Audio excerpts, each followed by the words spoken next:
Bueno, pues muy buenos días para todos. Gracias a Diego por la bienvenida y gracias Alberto por la reflexión acerca de la ofrenda.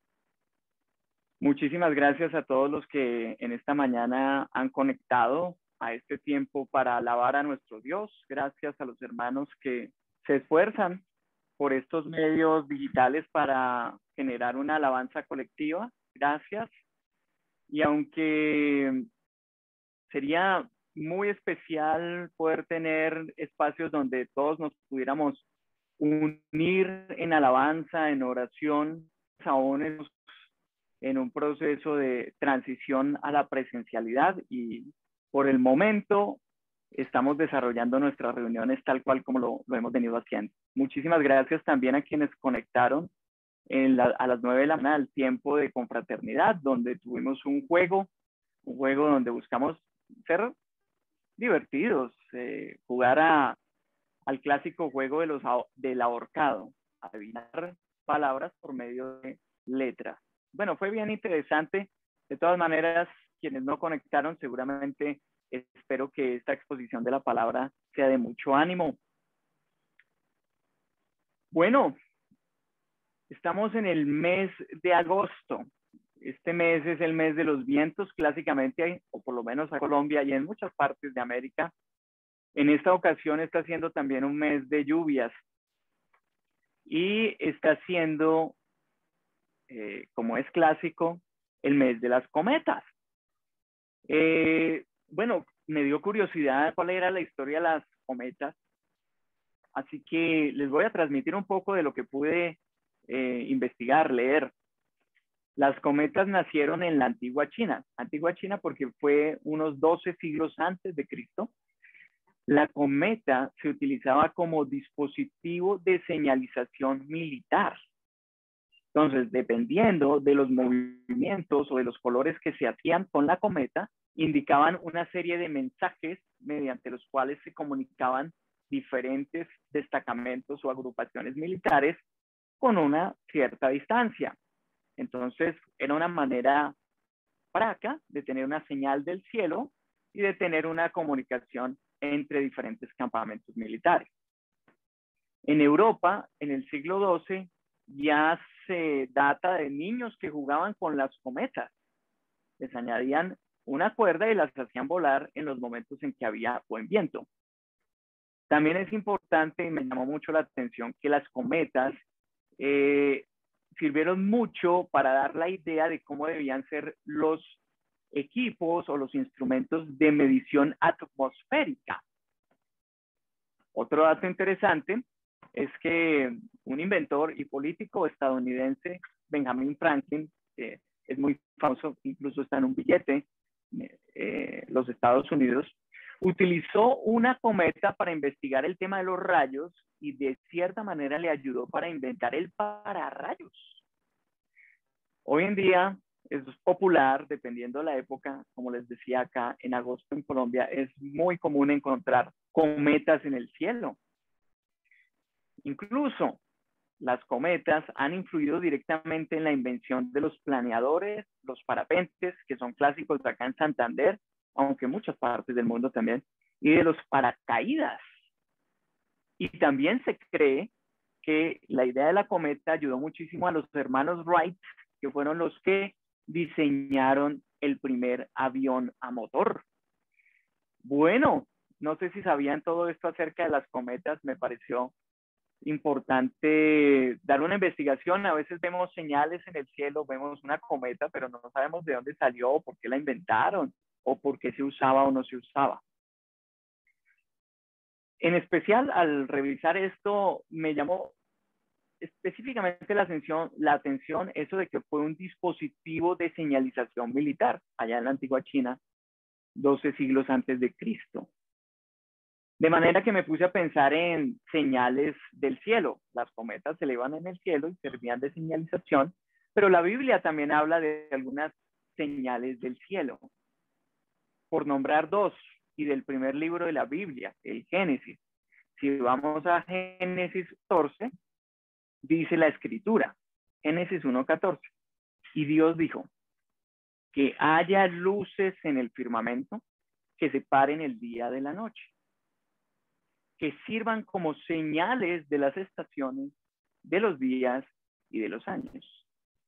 Las luces del firmamento son una señal también para determinar las estaciones según lo dispuso Dios. Lo vemos ahí en el Génesis. Un poco más adelante en el capítulo 9, Génesis 9:12, dice, Dios añadió, esta es la señal del pacto que establezco para siempre con ustedes y con todos los seres vivientes que los acompañan. He colocado mi arco iris en las nubes, el cual servirá como señal de mi pacto con la tierra. Cuando yo cubra la tierra de nubes y en ellas aparezcan el arco iris, me acordaré del pacto que he establecido con ustedes y con todos los seres vivientes. Nunca más las aguas se convertirán en un diluvio para destruir a todos mortales. Cada vez que aparezca el arco iris en las nubes, yo lo veré y me acordaré del pacto que establecí para siempre con todos los seres vivientes que hay sobre la tierra. Es el pasaje donde vemos que después del diluvio, cuando Dios mandó a Noé que hiciera esa arca para que se salvaran algunos seres humanos y algunas parejas de seres animales y especies para que sobrevivieran. Dios, después del diluvio y después de esa ofrenda que hace Noé, promete no destruir la tierra por medio del agua. Y el arco iris es una señal de que Dios no lo va a hacer de esa manera. Señales del cielo. Bueno, si avanzamos en el tiempo y revisamos los evangelios, nos encontramos con que en la época de nuestro Señor Jesús, los sabios de Oriente fueron guiados por una estrella, una señal del cielo, la cual les mostró el punto exacto en donde encontrarían a Jesús, tal como preguntaron los sabios al llegar a Jerusalén. ¿Dónde está el que ha nacido rey de los judíos? Es lo que dice Mateo 2:2. Y fue como dice la escritura también, que los sabios de Oriente, después de entrevistarse con el rey Herodes, siguieron su camino y que la estrella que habían visto levantarse delante de ellos se detuvo sobre el lugar donde estaba el niño. Una señal del cielo.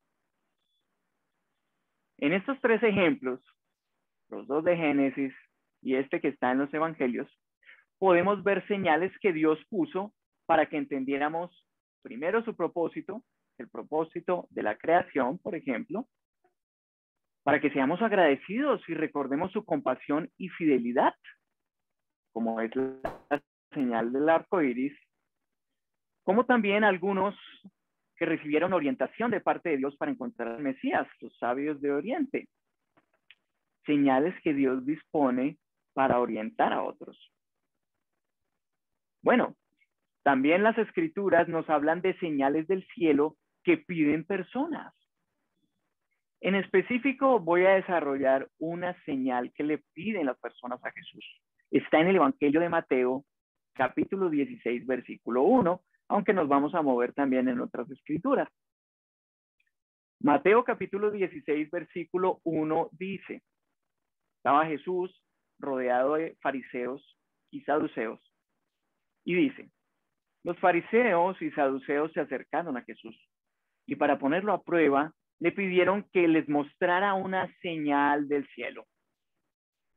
Él, o sea Jesús, les contestó, al atardecer, ustedes dicen que habrá buen tiempo porque el cielo está rojizo y por la mañana que habrá tempestad porque el cielo está nublado y amenazante. Ustedes saben discernir el aspecto del cielo, pero no las señales de los tiempos, dice Jesús. Versículo 4. Esta generación malvada y últera busca una señal milagrosa, pero no se le dará más señal que la de Jonás. Entonces Jesús los dejó y se fue. Bueno, este es un buen momento para que algunos hagamos algunos cuestionamientos o preguntas acerca de este pasaje a la luz de esta escritura. Lo primero, pues puede haber muchos cuestionamientos, muchas preguntas, pero lo que se me viene a la mente inicialmente es que Jesús menciona que ellos sabían interpretar las señales del clima, sabían interpretar la meteorología, el aspecto del cielo, y entendían qué podría ocurrir con respecto al clima. Bueno, asimismo, yo me cuestiono y veo a personas, y me veo a mí mismo, muchas veces sabemos discernir el contexto de diferentes situaciones o escenarios. Voy a dar algunos ejemplos. Por ejemplo, en el trabajo. Llega el jefe y uno ve la cara del jefe y dice, uy, el jefe está como de buen genio. Voy a ir a pedirle el permiso que necesito. Bueno, vis alguna señal, algo del ambiente en el aspecto y te animaste a tomar una decisión. O por ejemplo, en la casa. Llegas a tu casa, los que somos casados, gracias a Dios, y llegamos y, uy, mi señora está como cansada hoy. Mejor le voy a ayudar lavando la loza. Bueno, confío y espero que muchos esposos tengan ese tipo de lecturas de señales en casa. Espero que sea así. Yo busco entender ese tipo de señales cuando llego acá. Lo intento. O el mismo clima, que es de lo que está refiriéndose Jesús. Decir, wow, el clima está bueno hoy. A pesar de tanta lluvia, en este momento tenemos buen solecito, dejó de llover. Ayer en Bucaramanga estuvo lloviendo casi toda la tarde, pero hoy está chévere como para salir, como para ir con los niños al parque. Señales que podemos interpretar del clima. Bueno, ¿será que de igual manera sabemos discernir las señales de los tiempos de las que está hablando Jesucristo nuestro Señor? Señales que Dios dispone, tal como lo menciona Él. ¿Será que estamos sabiendo interpretar esas señales? ¿Y cuáles son esas señales? Bueno, bien, en el pasaje que leímos ahí de Mateo 16, se genera otra pregunta, o al menos de lo que yo he analizado. ¿Por qué Jesús llamó a esas personas malvadas y adúlteras cuando le pidieron una señal del cielo? ¿Estaría relacionado esas dos fuertes palabras por la acción de pedirle una señal del cielo? Y bueno, por último, aunque como les digo, pueden haber muchos más cuestionamientos o cosas para estudiar y analizar de este pasaje. ¿Cuál es la señal de Jonás? Bueno, es algo que vamos a procurar investigar y tratar por medio de las escrituras. Y es que las escrituras, como dice la carta o el libro de los Hebreos en el capítulo 4, versículo 12, la palabra de Dios, las escrituras tienen vida y poder. Entonces, es por eso que la misma palabra de Dios puede darnos la perspectiva de otros pasajes bíblicos. Bueno, vamos a empezar a desarrollar qué es eso de la señal de Jonás. Está ahí mismo en Mateo, en el mismo evangelio, capítulo 12, versículo 38. Dice la escritura en Mateo 12, 38. Algunos de los fariseos y de los maestros de la ley le dijeron a Jesús: Maestro, queremos ver alguna señal milagrosa de parte tuya. De nuevo, parece que una tendencia de las personas pedirle señales a Jesús, señales de que él realmente era el enviado de Dios. Versículo 39. Jesús les contestó: esta generación malvada y adúltera pide una señal milagrosa. De nuevo, sus mismos términos, malvada y adúltera. Pero no se le dará más señal que la del profeta Jonás. Porque así como 3 días y 3 noches estuvo Jonás en el vientre de un gran pez, también 3 días y 3 noches estará el Hijo del Hombre en las entrañas de la tierra. Ok, ya entendemos un poco más esto de la señal de Jonás. Versículo 41. Los habitantes de Nínive se levantarán en el juicio contra esta generación y la condenarán, porque ellos se arrepintieron al escuchar la predicación de Jonás. Y aquí tienen, refiriéndose Jesús a sí mismo, Aquí tienen ustedes a uno más grande que Jonás.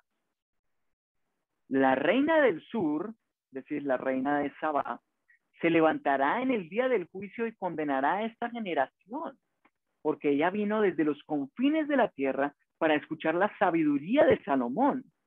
Y de nuevo Jesús, refiriéndose a sí mismo, dice, y aquí tienen ustedes a uno más grande que Salomón.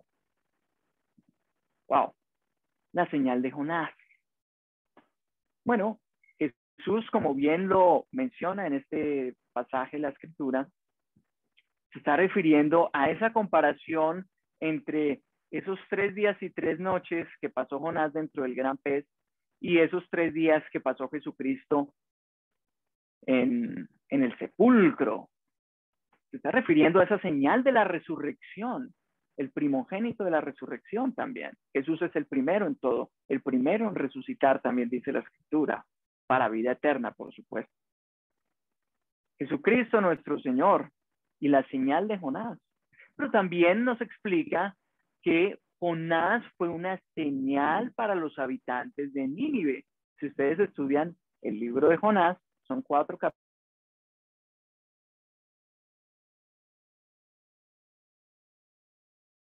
Una situación muy atrayente, muy interesante, en especial para los jóvenes. A un hombre se lo traga un gran pez y por dentro esta persona sobrevive y luego es vomitado por ese gran pez a orillas del mar para ir a cumplir la misión que Dios le había encomendado. Una historia bien interesante, agradable en el sentido de que nos enseña muchas cosas, no tanto lo que ocurre con Jonás como tal. Pero volviendo al tema de las señales, la predicación de Jonás fue una señal para Nínive, una gran ciudad que, como dice la Escritura, había que caminarla 3 días consecutivos para poderla atravesar. La predicación de Jonás fue muy sencilla. Dentro de 40 días, Nínive será destruida. Él no tuvo que predicar nada más, y sin embargo, todo Nínive, iniciando con el mismo rey de Nínive, se arrepintieron de su maldad. Y Dios también se arrepintió de destruir Nínive. Fue una señal que supieron interpretar los de Nínive, los ninivitas. Jesús también menciona a la reina del sur, a la reina de Sabá en Etiopía, en aquel entonces. Según se entiende, ella recorrió más de 4,000 kilómetros, que, bueno, en la época actual recorrer 4,000 kilómetros en un avión nos puede tomar unas 5 o 6 horas tal vez, o menos dependiendo del tipo de avión. En ese entonces era un recorrido que le iba a tomar varios meses. Pero es un ejemplo que saca Jesús a colación frente a estos fariseos y frente a estas personas que están pidiéndole esa señal milagrosa a Jesús. Porque habla de el esfuerzo que esta persona, en este caso la reina de Sabá, hace para ir a escuchar la sabiduría que Dios había puesto en Salomón. Jesús lo llama como un claro ejemplo a imitar o al menos a tener como referente. ¿Cuánto esfuerzo tuvo esta mujer, que era una mujer de poder y de prestigio, que se movió, hizo un trayecto de varios meses para ir a escuchar y saber de ese hombre que estaba ungido con la sabiduría plena del Dios creador del cielo y de la tierra? Un trayecto que, según lo que nos describe las Escrituras, ella queda más que satisfecha porque pudo ver con sus propios ojos lo que Dios había hecho en Salomón, en su vida y sus obras, el fruto de su trabajo, al menos hasta ese entonces. Por supuesto, Dios se lo había permitido. El esfuerzo de una persona para ir a disfrutar y escuchar la sabiduría de Dios.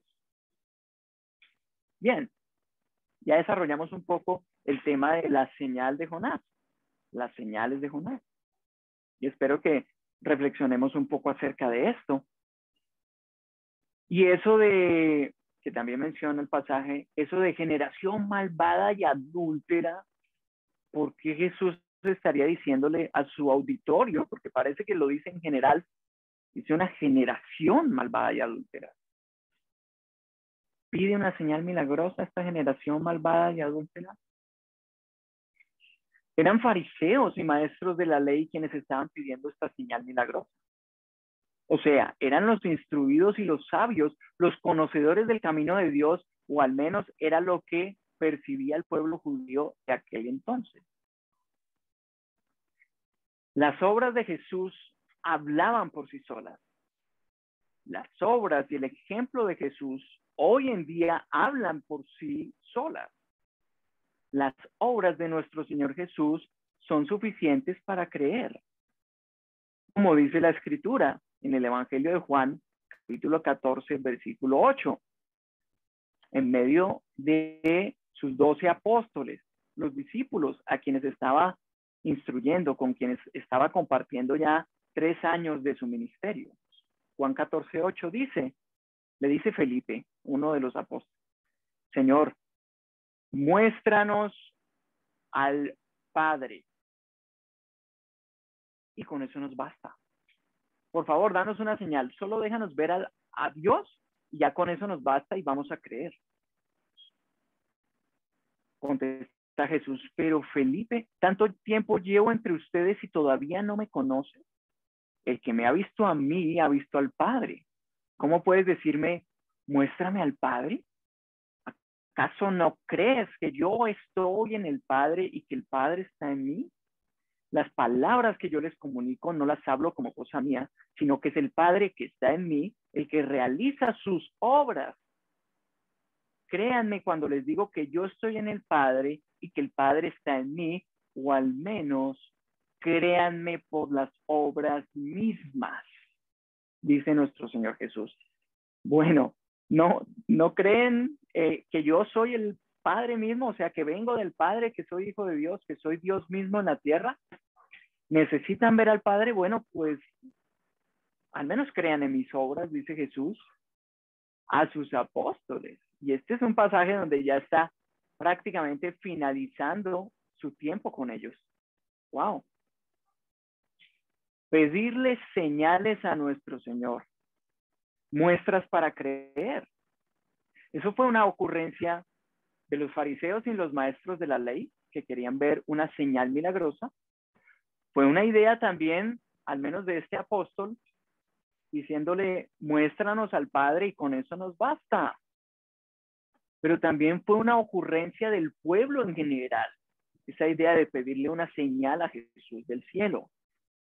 Si vemos en el Evangelio de Juan, en el capítulo 6, versículo 30, vamos a ver que justo después de que nuestro Señor Jesús hace la multiplicación de los panes y de los peces y alimenta a más de 5,000 hombres, sin contar mujeres y niños, esas mismas personas lo buscaron al día siguiente y le dijeron varias cosas, entre ellas, le dicen a Jesús, versículo 30, ¿y qué señal harás para que la veamos y te creamos?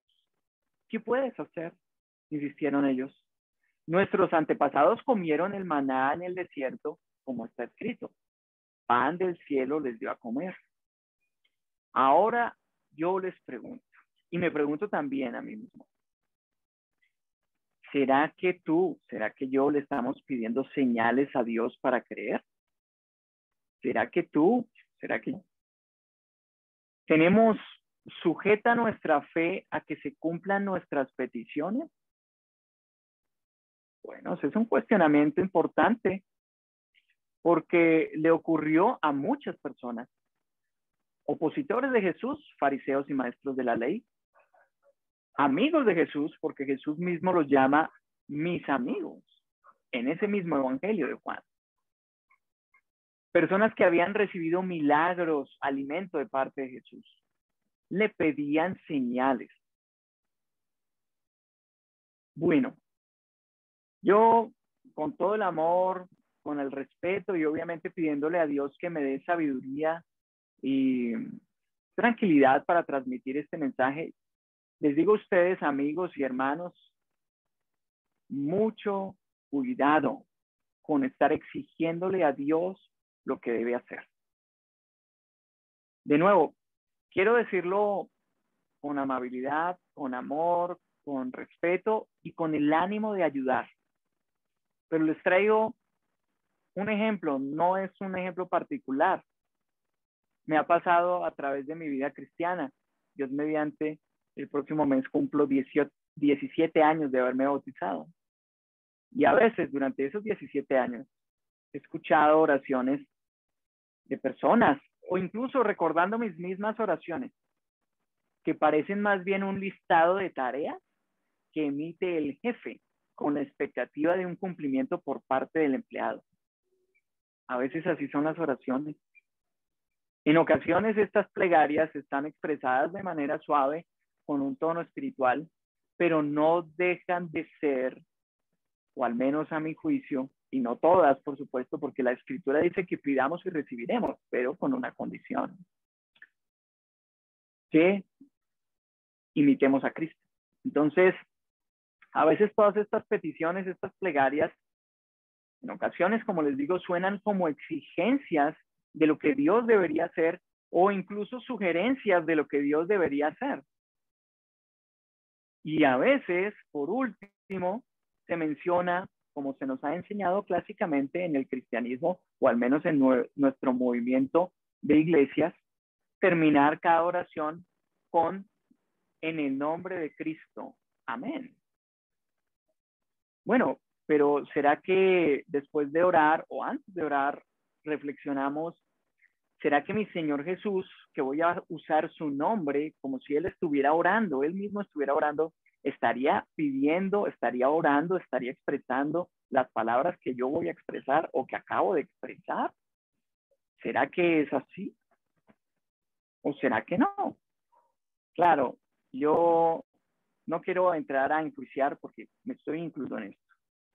Y la idea no es sentirnos acusados, pero sí la idea es pensar en nuestro Señor Jesús. Cuando Él dice, pidan y recibirán, cuando Él dice, todo lo que pidan en mi nombre se les dará, es porque estaríamos pidiendo y orando conforme a lo que Jesús pediría y oraría. Necesitamos, como dice la Escritura y lo menciona el apóstol Pablo, la mente de Cristo. De lo contrario, pues son expresiones y podemos pedírselas a Dios. A Dios le podemos decir lo que queramos. Estamos en libertad. Es una relación con el Todopoderoso. Él sabe todo lo que tú quieres, también todo lo que tú necesitas. Exprésale lo que tú quieras. Pero mi recomendación, cuidado, cuidado. ¿Y por qué lo digo? Bueno, de nuevo con el tema de estos cuestionamientos, ¿por qué Jesús usaría las palabras esta generación adúltera y malvada o perversa, dicen otras versiones? ¿Cómo podríamos llegar a ser así? ¿Por qué la gente podría llegar a ser clasificada como una generación malvada y adúltera? Estaban siguiendo a Jesús algunos, habían sido alimentados por Jesús algunos. Estos fariseos, estos maestros de la ley conocían muy bien las escrituras, pero Jesús usa estas palabras fuertes. Pienso que un síntoma de ese adulterio espiritual o esa maldad es el siguiente: si al Dios al que clamo no me da lo que le pido, o sea, no me da la señal que yo quiero, me desanimo, me enojo con él, o pienso en poner otra cosa en lugar de ese Dios. Llámese el Dios que tú quieras. Dinero, un hombre, una mujer, una pareja, un empleo, un carro, un viaje, tú mismo, el orgullo, el egoísmo. Cualquier cosa puede llegar a ser un Dios, una figura de idolatría que reemplace el principal lugar que debe tener Dios en cada uno de nuestros corazones. A veces hay personas que se desaniman con Dios, me ha pasado, que se enojan con Dios, creo que me ha pasado varias veces, porque no veo reflejadas mis oraciones en mi vida. Es que son peticiones mías. ¿Será que le estoy pidiendo señales a Dios del cielo para estar bien con Él, para creer, para que crezca mi fe?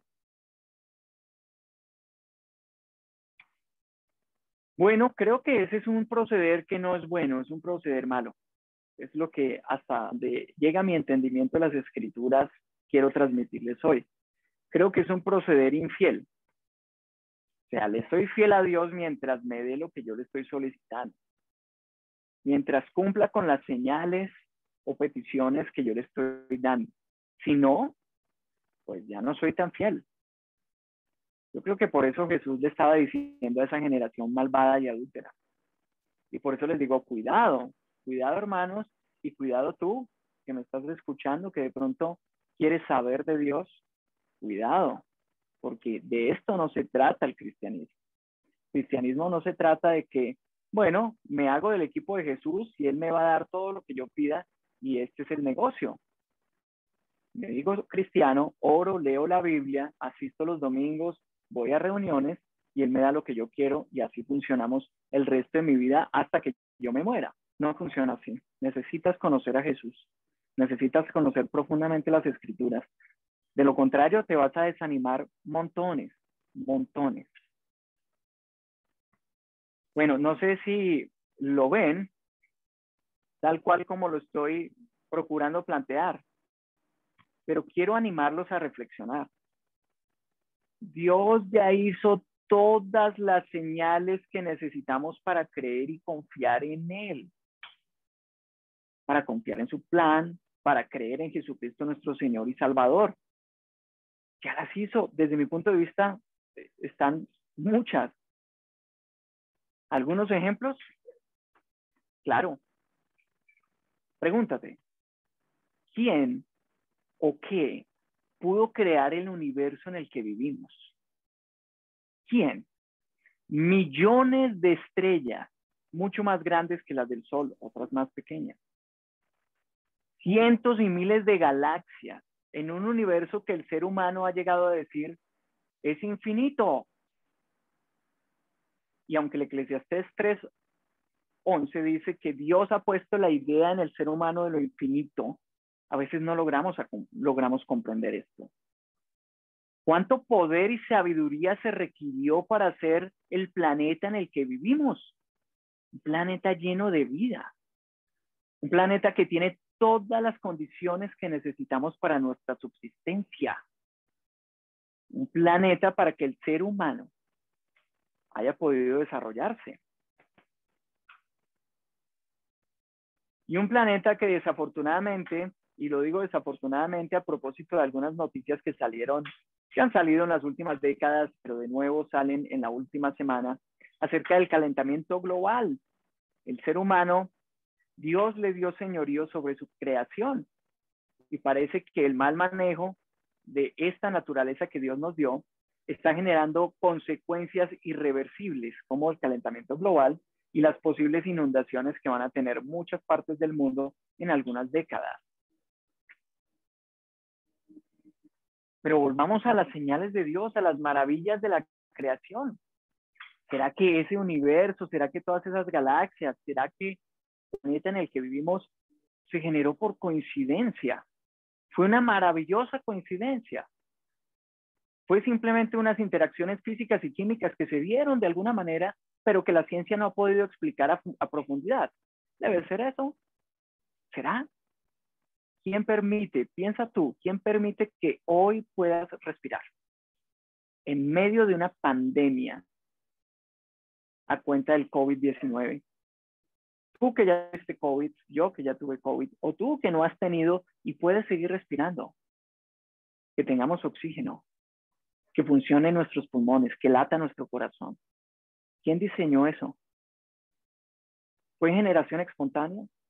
Simplemente la casualidad hizo que se generara el ser humano y hubo un proceso evolutivo que permitió que llegáramos a ser lo que somos. ¿Será eso? ¿Sin la mano de Dios? ¿Quién hace que salga el sol? ¿Quién hace que se ilumine un día?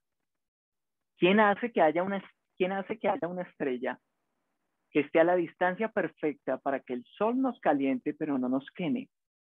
Para que el sol nos ilumine pero no nos enceguezca.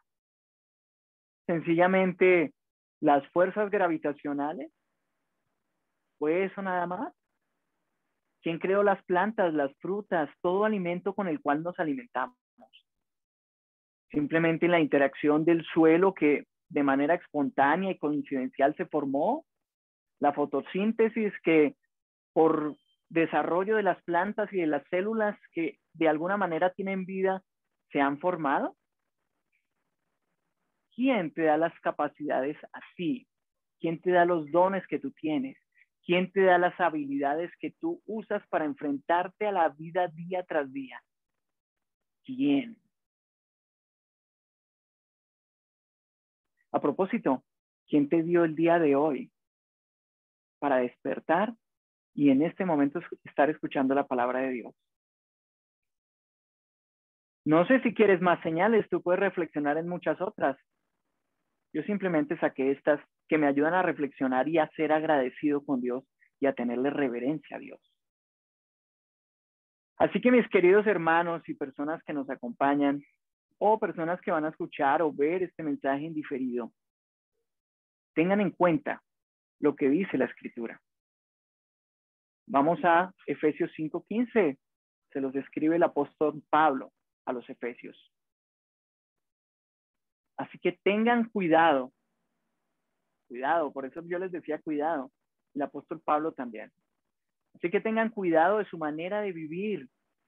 No vivan como necios, sino como sabios, aprovechando al máximo cada momento oportuno, hermanos y amigos, porque los días son malos. Por tanto, no sean insensatos o faltos de cerebro, es lo que quiere decir insensatos, sino entiendan cuál es la voluntad del Señor. Entendamos cuál es la voluntad del Señor. Versículo 18, no se emborrachen con vino que lleva al desenfreno, al contrario, sean llenos del Espíritu. Amigos y hermanos, tenemos el Espíritu Santo, quienes somos hijos de Dios. Versículo 19, anímense unos a otros con salmos, himnos y canciones espirituales. Canten y alaben al Señor con el corazón, dando siempre gracias a Dios el Padre por todo, en el nombre de nuestro Señor Jesucristo. Este pasaje nos recuerda, entendamos cuál es la voluntad del Señor. Él ya ha dado claras muestras de quién es.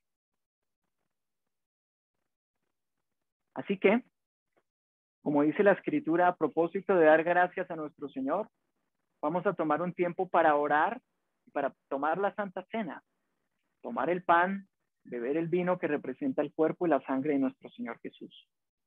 Momento en el cual yo recomiendo que, y pues no lo recomiendo yo, lo recomiendan las Escrituras, que recordemos y agradezcamos a nuestro Dios y a nuestro Señor Jesucristo por salvarnos. Él ya pagó el precio del rescate para librarnos de la esclavitud del pecado, para librarnos de la incredulidad que teníamos antes, para librarnos del adulterio en el que vivíamos, para librarnos y apartarnos de la maldad que nos dominaba y hacernos hijos suyos, hijos sabios que deben aprender o que procuramos aprender o que ya sabemos comprender sus caminos con humildad, con agradecimiento, libres para servirles, esclavos de la justicia, como dice la Escritura, llenos de fe para seguir avanzando, con la profunda fidelidad hacia Dios, llenos de bondad. Gracias al Espíritu Santo. Ese Espíritu Santo que hoy tú, que puedes tomar el pan y el vino, recuerda, agradece, recuerdo, agradezco, que es ese Espíritu Santo el que ejerció poder para resucitar a Cristo Jesús. Es el mismo Espíritu que tenemos los hijos de Dios. ¿Cuánto por agradecer?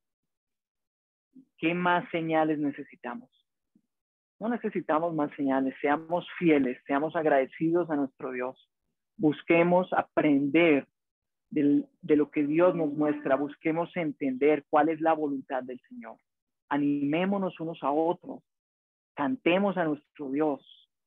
Vivamos alabando de corazón y de obra a nuestro Dios. Vamos a orar. Señor y Dios, Muy buenos días, Padre. Te agradezco, Padre mío, por este tiempo que me permites transmitir tu palabra, poder exponer del ejemplo de nuestro Señor Jesús y de esas señales del cielo. Gracias, Padre mío, porque tú eres bueno y tú has dado todo lo que necesitamos. Simplemente tú dices que reflexionando en la creación, en lo que tú has hecho, ya con eso podemos conocerte. Es lo que dice la carta a los romanos. Padre mío, perdónanos quienes hemos obrado, no quiero generalizar, pero quienes hemos obrado poniendo tal vez exigencias o desanimándonos cuando no vemos nuestras peticiones cumplidas sin reflexionar si es lo que tú, Señor Jesucristo, pedirías. Tu oración en Getsemaní, Señor Jesús, fue: Señor, líbrame de este trago amargo, pero que no se haga mi voluntad sino la tuya. Padre, ¿cuánto debemos aprender de ese tipo de oración? Donde expresamos lo que queremos, donde expresamos nuestros miedos, nuestra angustia, nuestras necesidades, nuestros deseos, pero también expresamos que estamos dispuestos a hacer tu voluntad, Padre Santo. Y Jesús, nuestro Señor, fue a la cruz, derramó la sangre preciosa, pura, sin mancha y sin pecado, por cada uno de los pecados de la humanidad. Porque esa era la voluntad tuya, Dios, porque ese fue el designio y el destino que tenía nuestro Señor Jesús y lo llevó a buen término. Gracias.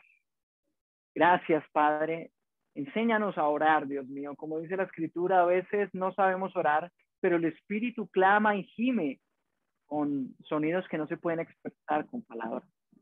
A veces no sabemos realmente cómo referirnos a ti, pero tú eres paciente, tú eres grande misericordia, tú nos vas instruyendo y guiando. Abre nuestro entendimiento, danos sensatez, Señor, y por sobre todas las cosas, que podamos fijar nuestra mente y nuestro corazón en nuestro Señor Jesucristo. En su nombre te oramos y te agradecemos, Padre mío. Amén. Bueno.